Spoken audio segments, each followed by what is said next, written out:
তো বন্ধুরা চলে এসেছি একটু ছাদে। আর এই দেখো, এটা দেখানোর জন্য তোমাদের সঙ্গে ভিডিওটা আমি করলাম। গাছের পাতাগুলো না পোকায় খেয়ে ফেলেছে।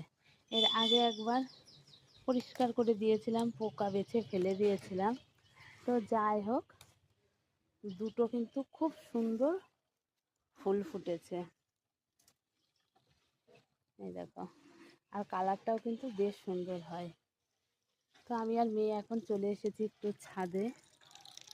ছাদে একটু জামা কাপড় কাচাকাচি করব, সেই কারণে। আর একটা জিনিস তোমাদেরকে দেখায়, এই দেখো, এগুলো হচ্ছে এই এই পাতাটা কালারিং হওয়া সবে সবে হালকা হালকা শুরু করেছে। যখন এটা এই যে কালার আস্তে হবে না, আস্তে হচ্ছে, যখন ঠিক। এটা কালার হবে তখন বেশ সুন্দর লাগে কিন্তু দেখতে। তো সকাল সকাল এলাম তোমাদেরকে ওই ফুল দুটো দেখানোর জন্য। আর এখানে দেখো ঢেঁড়স গাছেও ফুল ফুটেছে কিন্তু।